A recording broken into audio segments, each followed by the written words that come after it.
MWD classes में आप सभी का स्वागत है। आज बताएंगे ढहते विश्वास। इसके पहले वाले वीडियो में हम दही वाली मगम्मा बताए थे। दही वाली मगम्मा का क्वेश्चन आंसर हम बताए थे। यदि इसके पहले वाले वीडियो नहीं देखे हैं तो नीचे डिस्क्रिप्शन में लिंक दिया हुआ है, वहाँ से जाकर आप देख सकते हैं। आज बताएंगे ढहते विश्वास, जिसका लेखक है सात कोरी होता है।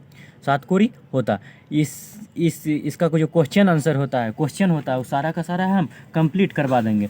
टोटल कितना क्वेश्चन है भाई? तो टोटल 1 से 7 तक क्वेश्चन है। टोटल 7 क्वेश्चन है। सातों का सातों हम अभी क्लियर करवा देंगे। पहला क्वेश्चन है कि लक्ष्मी कौन थी, उसकी पारिवारिक परिस्थिति का चित्र प्रस्तुत कीजिए। तो आंसर में हम लिखेंगे, आंसर में लिखेंगे पहले क्वेश्चन एक बार और सुन लीजिए। लक्ष्मी कौन थी, उसकी पारिवारिक परिस्थिति का चित्र प्रस्तुत कीजिए। तो आंसर में लिखेंगे लक्ष्मी ढहते विश्वास कहानी की प्रमुख नायिका थी।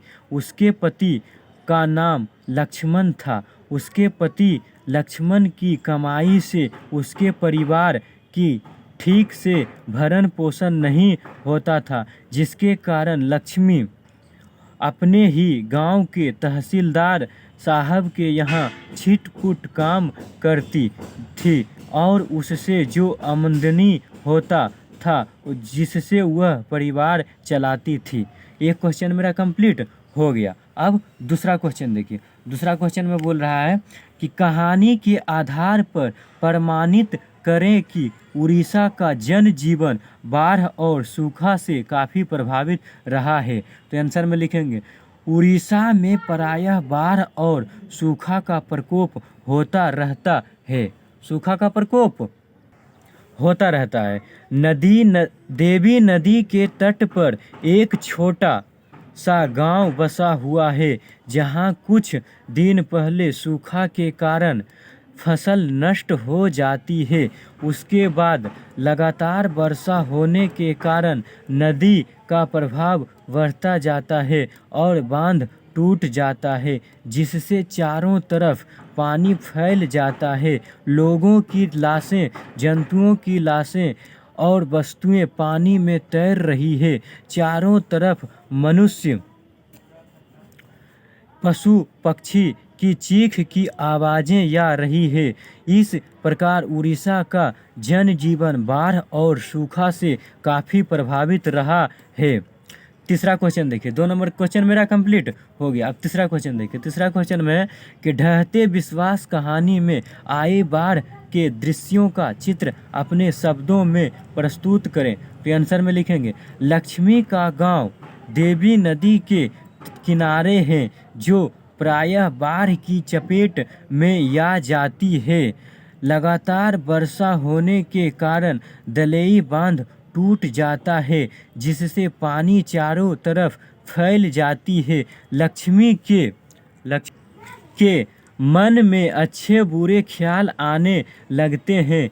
सभी लोग ऊंची टीले पर चले जाते हैं। लक्ष्मी अपने बड़े लड़के के प्रतीक्षा में बिखर जाती है और लक्ष्मी भी अपने बच्चे को लेकर ऊंची टीले की ओर जाने लगती है। वह टीले के पास नहीं पहुंच पाती है, जिससे वह पेड़ पर चढ़ जाती है।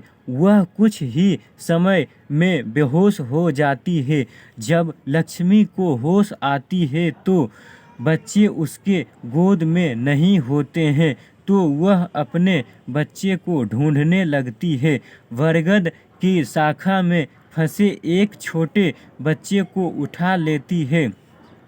वह उसका बेटा नहीं है। उस बच्चे का शरीर फूला है, फिर भी वह उस नन्हे बच्चे को अपने सीने से लगा लेती है।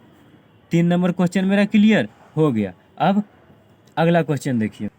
अगला क्वेश्चन 4 नंबर में पूछा है कि ढहते विश्वास कहानी के शीर्षक की सार्थकता पर विचार करें। ढहते विश्वास कहानी के शीर्षक की सार्थकता पर विचार करें। तो आंसर में लिखेंगे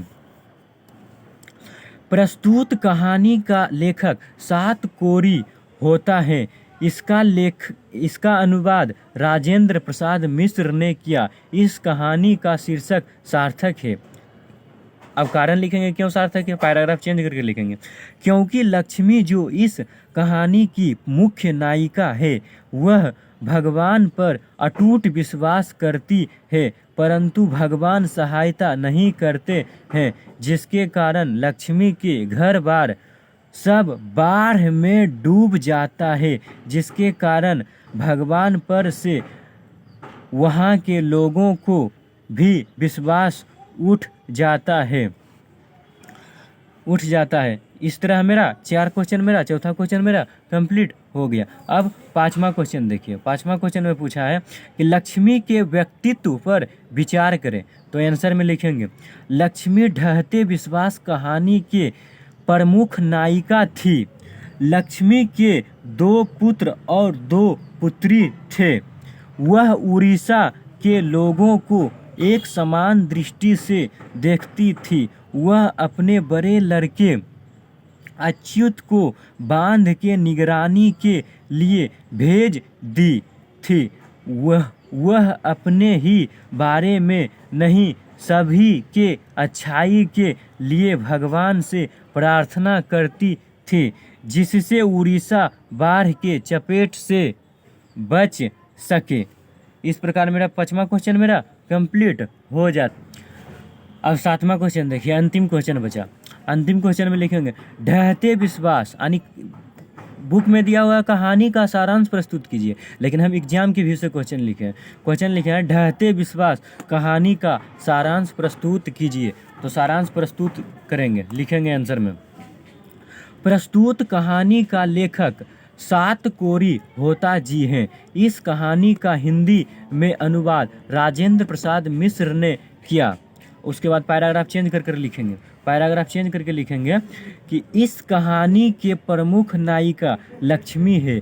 लक्ष्मी के पति का नाम लक्ष्मण है।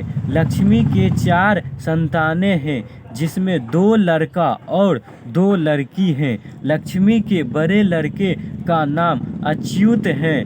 लक्ष्मी के पति लक्ष्मण कलकत्ता में नौकरी करके जो पैसे भेजता, उससे उसका घर का भरण पोषण सही ढंग से नहीं हो पाता, जिसके कारण लक्ष्मी अपने ही गांव के तहसीलदार साहब के यहाँ छिट-पुट का काम कर अपने परिवार का भरण पोषण सही ढंग से कर पाती है।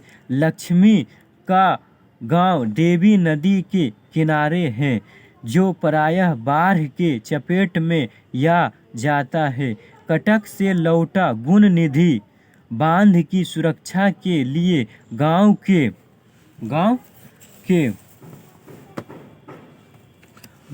के युवकों को तैयार किया। लक्ष्मी भी अच्युत को बांध की देखभाल के लिए भेज दिया। कुछ देर बाद बाढ़ आने की सूचना गांव में आ गई। गांव वाले सभी लोग ऊंचे टीले पर पहुंच गए, परंतु लक्ष्मी अपने बड़े बेटे की प्रतीक्षा में पिछड़ जाती है। लक्ष्मी कुछ ही दूर जाती है तो वह पूर्ण रूप से बाढ़ की चपेट में आ जाती है और वह बरगद के पेड़ पर चढ़ जाती है, जिससे कुछ देर बाद लक्ष्मी बेहोश हो जाती है। लक्ष्मी को होश आने पर उसका छोटा लड़का लापता था। बरगद की शाखा में फंसे एक छोटे बच्चे को उठा लेती है। वह बच्चा उसका बेटा नहीं है, उसका शरीर फूला हुआ है। फिर भी लक्ष्मी ने उस बच्चे को अपने सीने से लगा लेती है। इस प्रकार मेरा सारा का सारा क्वेश्चन समाप्त हो जाता है। इसमें एक बात ध्यान दीजिए, 2 नंबर क्वेश्चन और 6 नंबर क्वेश्चन दोनों सेम टू सेम है, इसलिए 6 नंबर क्वेश्चन हम नहीं बताएं, क्योंकि 2 नंबर के ही जैसा है, बिल्कुल सेम है। 2 नंबर का आंसर ही 6 नंबर होगा। 2 नंबर 6 नंबर दोनों का एक ही आंसर होगा, तो 2 नंबर हम बता दिए थे। ठीक, तो 1 से 7 तक क्वेश्चन हम क्लियर करवा दिए। तो इस वीडियो को ज़्यादा से ज़्यादा शेयर कीजिए जो क्लास 10th में पढ़ते हैं और 2023 में एग्ज़ाम देने वाले हैं। तो मिलते हैं नेक्स्ट वीडियो में, तब तक के लिए धन्यवाद। और इसके पहले वाला वीडियो दही वाली मगम्मा हम बताए थे, नीचे डिस्क्रिप्शन में लिंक दिया हुआ, वहाँ से जाकर देख सकते हैं। तो मिलते हैं नेक्स्ट वीडियो में, तब तक के लिए धन्यवाद।